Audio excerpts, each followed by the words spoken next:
তাড়াতাড়ি কর মা, স্কুলে দেরি হয়ে যাবে। আম্মু, আজ আমি ক্লাসে প্রথম হব।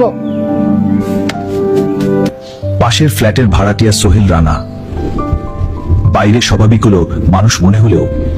রামেসা, এদিকে আসো, তোমার জন্য চকলেট রেখেছি। সত্যি আঙ্কেল? সরল বিশ্বাসে ছোট্ট রামিসা সেই ফ্ল্যাটের ভিতরে ঢুকে পড়ে। রামিসা, এদিকে আসো, তোমার জন্য চকলেট রেখেছি। সত্যি আঙ্কেল?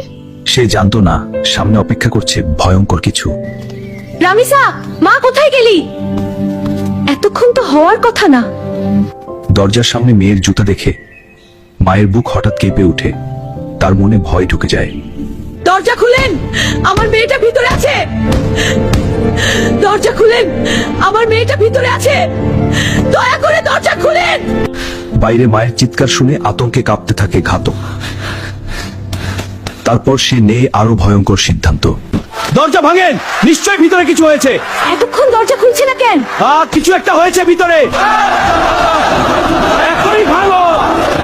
বাইরে মানুষের চিৎকার বাড়তেই থাকে, আর ভিতরে আতঙ্কে নিজের অপরাধ লুকানোর চেষ্টা করতে থাকে ঘাতক।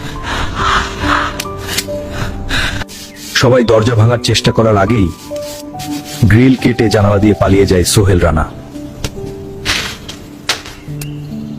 কিন্তু তার স্ত্রী স্বপনা পালাতে পারেনি। জনতা তাকে আটকে পুলিশের হাতে তুলে দেয়। কেউ কিছু স্পর্শ করবেন না, পুরো ফ্ল্যাট তল্লাশি করা হবে। প্রযুক্তির সহায়তায় মাত্র 10 ঘন্টার মধ্যেই নারায়ণগঞ্জ থেকে ধরা পড়ে প্রধান আসামি।